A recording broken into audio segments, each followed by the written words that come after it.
The elevator smelled of burnt coffee and floor polish. I stood in the cramped corner, violin case pressed to my chest, willing the floors to flash by faster. The Monday morning hush at Ochieng Sons was always broken by furtive whispers, ping of an incoming email, clatter of shoes. But today, the silence was heavier, almost watchful.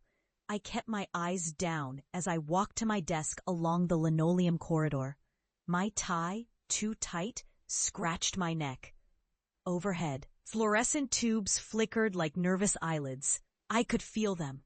My colleagues' glances, the way they paused mid-sentence and followed me with pity, or worse, with the tired knowing of someone watching a child keep failing at the same trick. At my cubicle, I opened my violin case with a reverent hand, just to peek at the neck of the instrument. The mahogany shone, dark and deep, a talisman of a world I'd never truly belonged to here. I closed the lid as Wairamu from HR shuffled past, lips pressed into a thin, flat line. Not 10 minutes later, my boss called me into his office. Mr. Gitahi. He gestured at the plastic chair with two things he always held, the biro pen chewed to the bone and his phone, always buzzing. I sat, violin case at my feet, kept my hands on my knees because this man believed stillness equaled respect. He didn't greet me, just sighed, put the pen down, and said, "Jiroge, again?" I said nothing. He angled the phone so the screen glared off my tie. He'd found the video, the one of me in the stairwell at lunch, bow to strings, playing Beethoven to the cracking paint and echoing silence. I'd set my phone against the mop bucket and live-streamed for a handful of strangers online. 20 viewers, most in cities I'd never visit. "Do you think this is what we pay you for?" His voice was slow, dismissive, almost bored. "Do you think Ochieng Sons is your platform, Amma?" I met his eyes. I forced myself to breathe evenly. "Your mother called," he said, softening momentarily in distaste. "She wants to know why you declined the insurance course again." I nodded, because what else could I do? He tilted his head, studied me like a failed product. "Everyone has dreams, but at your age? Nyoruge, you cannot eat music." There it was again, that line. I'd grown up with it, house to house, church to church, every auntie, every uncle. Every handshake loaded with the same conclusion. Music, especially the old foreign kind I loved, was a hobby, a phase, or a sign of naivety, never a life. Mr. Gitai clicked his tongue. "You have potential here, you know. If you applied yourself, you waste your time and hours with this obsession." He waved one hand vaguely in the air, as if brushing away a buzzing bee. Then he looked back at his phone, bored again, and the meeting was done. I stepped out, violin case in one hand. The office had hushed to catch snatches of argument, but found only my silence and the click of the closing door. I left it at that. I put my case in my drawer and stared at the monitors, their spreadsheets blurred and meaningless, until the lunch bell rang. In that moment, resolve drew tight across my chest, a silent promise I didn't voice. I would leave, somehow. I would not be reduced to a cautionary tale. But in Nairobi, dreams have gravity. You feel them on your daily matatu rides, in the groan of traffic, in the polite laughter when you tell someone your ambitions don't involve law, medicine, or a government job. For years, the weight of it pressed down on me. My family's house in Umoja had thin walls. You heard everything. My mother would clear plates, talk into the clatter. "Come home from work early tomorrow. Your cousin is visiting. He has real news. He just passed his KNEC exams. Bank job waiting for him." My father would nod, wiping sweat from his brow. My younger sister would look away, embarrassed for us both. Only my grandfather supported my music, and even he worried. "This city," he whispered once, sitting on the stoop, "wants everyone to be practical, but it forgets how necessary beauty is, how necessary those who can make it are." The rest of the household rolled their eyes behind his back. But I was the bad joke that would not die. At family gatherings, I became background fodder for banter, in the way only Kenyans can mock loving but relentless. "A boon, Joro," Uncle Daniel would say, voice booming. "Show us what that Italian wood can do. Play a song that will make us rich this Christmas." Everyone would laugh and I would try to smile, shrugging off the shame.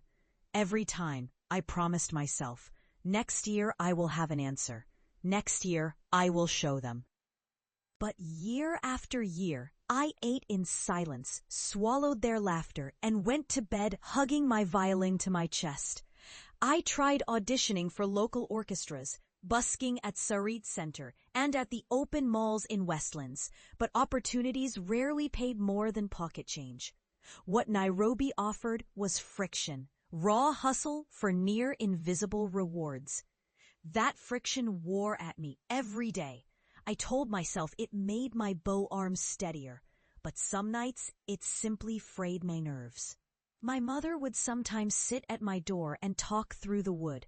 "You are not like them, those people on YouTube. They had chances, sponsors. Here, who will feed you if you fail?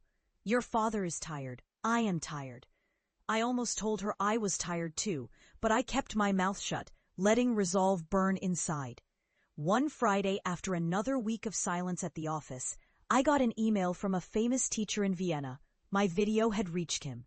He was offering a Spada scholarship, almost full, to study classical violin at his conservatory. The catch was the expenses, the plane ticket, a year's worth of living costs. Money I didn't have. I told no one. Not at first.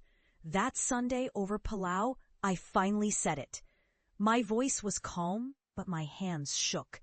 My father's fork hovered in the air. My mother frowned. "Europe? With what passport? You, Mr. Dreamer." Uncle Daniel burst out laughing. "Hey, this boy thinks he is Lang Lang." I forced a smile. "I have the papers. What I need is support." My father just sighed.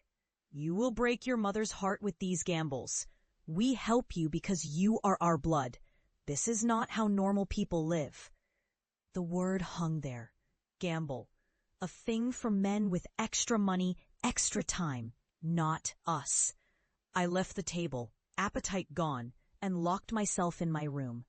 That night, I posted about my dreams on an online forum for musicians. A girl in Italy replied, then a Vietnamese pianist, then a Kenyan man living in Canada. They set up a small fundraiser. The story spread, tiny concentric ripples. A stranger in Mombasa sent 5,000 shillings with the message, "Play Caribia for us in Vienna." Someone else sent a battered mute and a new set of strings. Coins trickled in, and within 2 months, I had scraped together enough for the ticket and 3 months' rent in a shared dorm. I left in silence, packing my violin between borrowed sweaters and prayers. At Jomo Kenyatta Airport, my father hugged me stiffly. My mother looked at the ground, lips pressed flat. My sister wept quietly. Uncle Daniel shook his head. I promised them I would return.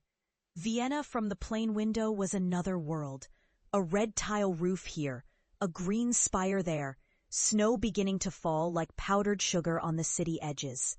They welcomed me with thick accents and thin patience. At first, I was an outsider in every way, awkward, my English too blunt, my Swahili lost on the air. I practiced in freezing rooms, my fingers going numb, warming them with whispered fragments of home. The years that followed were all hunger days, eating stale bread, borrowing jackets, working extra hours as a stagehand just to buy new strings. Some nights I played at weddings or small smoky bars for coins, but most nights I just practiced.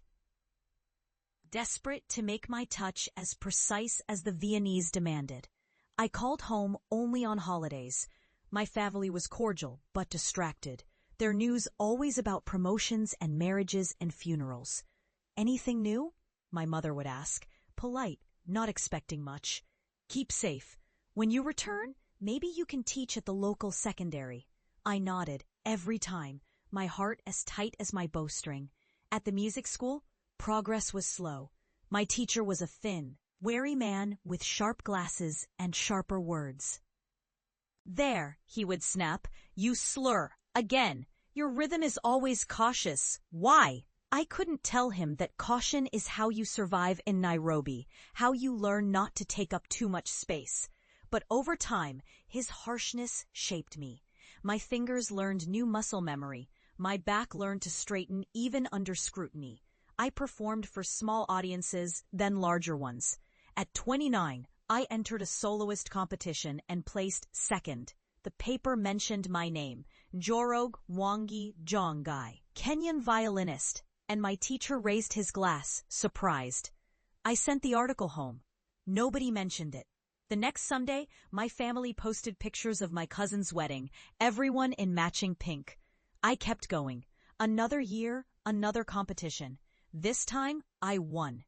Headlines called me the African prodigy in Vienna, which made me laugh, because at home, I was still the family joke. I took orchestral jobs